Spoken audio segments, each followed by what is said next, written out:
Welcome in everybody to another edition of BC Buckets versus series. Today, Colin, we will be going over Johnny Davis against Bennedict Mathurin. I have Bennedict Mathurin. You have Johnny Davis. Are you excited for this matchup? This isn't it. We're starting to get to the point where it's like there's either not a clear winner. It's like you don't really love both prospects, but I think let's just give it a shot.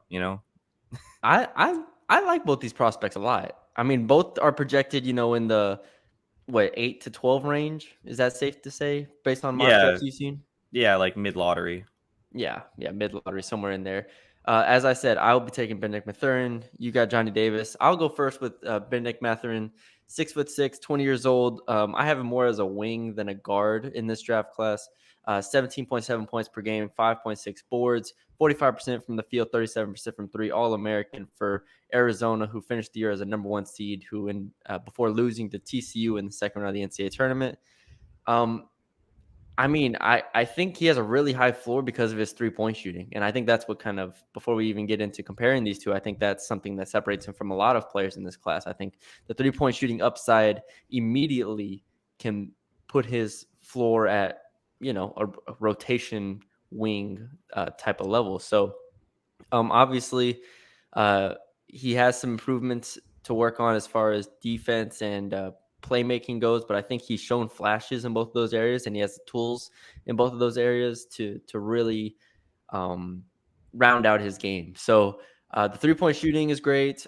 He's a great athlete. I mean, if you watch his highlights, he's got windmill dunks, transition dunks.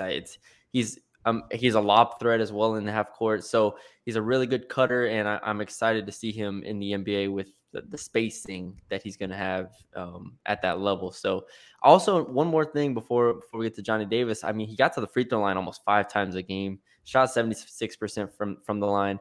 I really really like Bennedict Mathurin's upside, and I think that he's I think comfortably to me probably a top 10 player in this class. All right, Brittany. Well, I got Johnny Davis, guard from Wisconsin. He kind of reminds me of like an old style type guard. Like he's like I guess the comparable player for me is like Josh Hart in now's NBA, but he plays with a lot of grit, and I like that. As a Pistons fan, I have Chauncey Billups as a comp as well. I just had to because of the post play, right? No, but I love the way he plays.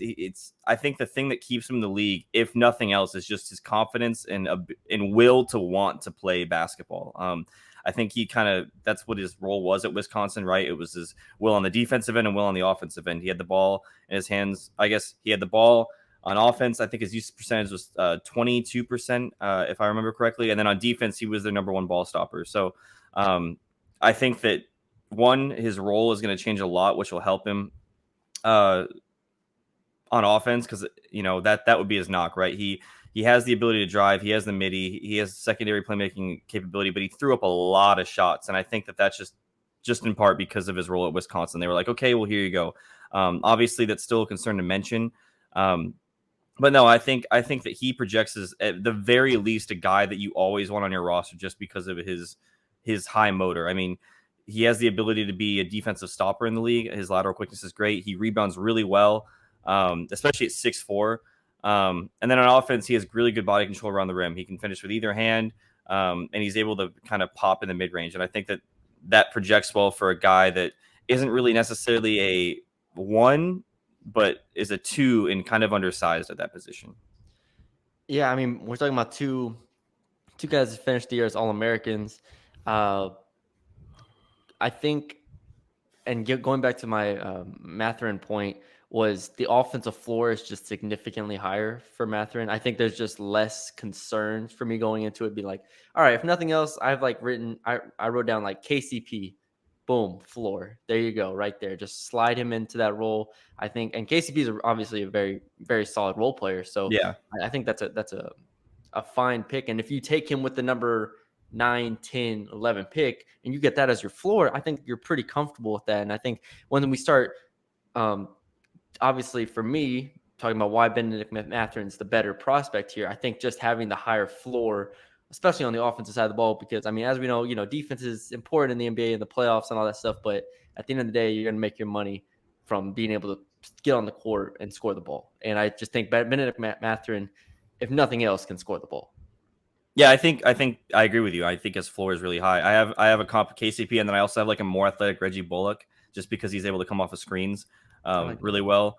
Um, but no, I mean I agree with you completely about that. The thing that I like Johnny Davis for is the fact that he has that extra pop. It's either going to be a rotational guard, or it's going to be he has the possibility to be like a fringe all-star type guy, like a perennial type guy. I think it's you could almost kind of say like a Kyle Lowry type guy, just because of the fact that he's able to just make things happen. Not necessarily the same type of player, but just that he's able to, he does all the little things, right? He's the guy that's like, you want to dive on the floor, you want to do all this. And I think that projects well in the NBA. And it's not like he doesn't have skill to go along with it. So I just think that Johnny Davis's ceiling is higher.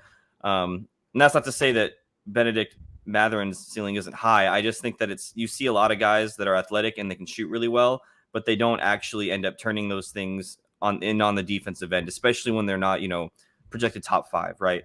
And I think that's just the reason why I can't go with Mathurin.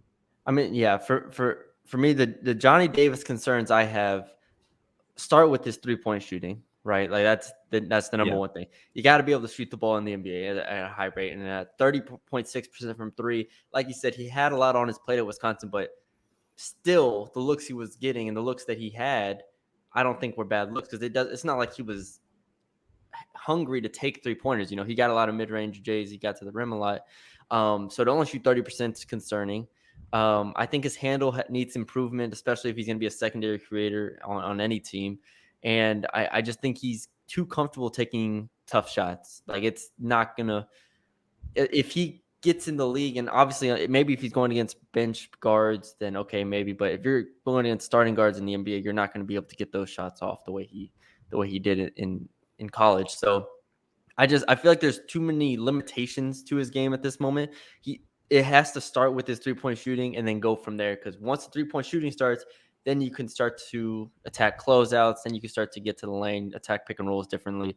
But Johnny Davis has to be able to shoot the ball better, round out his handle, and then kind of just go from there. I mean, I expect the rest of his game, like the turnovers and the tough shots, I expect that to clean up once he's able to shoot the 3-point shot at an effective rate. But at this moment, I don't know if I can guarantee that. Yeah, and I always bring up free throw percentage. He shot 78% from the line. Yeah, you love free throw percentage. Hey, but not for nothing, he also drew a lot of free throws as well. So he had 174 free throw attempts throughout the year, and obviously that just helps because of how physical the guy is. But those are right concerns. I mean, yeah, definitely. I have his handles messed up a little bit, a little loose, and then 3-point shooting. You mentioned that he shot 37% his first half, but then 23% his last 16. So it's tough to gauge, right? Especially, like I said, we're getting lower down on the list. I just think that he has the ability to be a late bloomer type guy, where he might not do anything for the first 3 years, but I think he's a guy that can come in and eventually be a guy where it's like, oh, okay, this guy can play on a really good team and be a main guy on that team. Not necessarily the 1 or 2, but maybe a 3 option. I wrote down, I think a ceiling for him, which I think is what everybody's gone with for Johnny Davis. And I don't know if you have this written down, but I have Chris Middleton written down as one. I never thought of that. That's a good one. Mostly because of his mid-range, comfort there, and, defensive capabilities. I think that's a ceiling for him. Obviously, I don't know. There's still obviously question marks here. And then I wrote down, which some people might disagree with, but I think Dylan Brooks is an interesting name here, because I think the defense, like, let's say his career goes the route of like being a defensive stopper, and then offense is kind of hit or miss. I think that could be like a Dylan Brooks-esque role here in his own team. I think my closing argument type thing with Bennedict Mathurin will just be, he looks the part. When you watch him play, he just looks the part of like, okay, that guy's an NBA player. Like, that guy's, I could see him in the NBA being at 6'6" in transition, throwing down a dunk and just being like, okay, it's another day for Bennedict Mathurin putting up 15 points, like, early in his career. I mean, he's 20 years old. He's not extremely young after spending, 2 years at Arizona. I just feel like Bennedict Mathurin, when you watch him play, you can't say like, oh, I don't know if he has the athleticism. I don't know if he has the skill set. There's some questions on his defense. Yes, maybe on polishing his game in some areas, but we've seen players come in with a lot less and do a lot more than what I'm expecting Bennedict Mathurin to do. I think his floor is just so high, and I think he's pretty much a lock for a top 10 pick in my eyes. Yeah. Do you have anything else on Johnny Davis before we wrap it up? No, I mean, my closing arguments, I guess, were kind of what I just said before. So I think we're good. All right. Well, we appreciate y'all for joining us. You can follow us on Twitter right here at BC Buckets.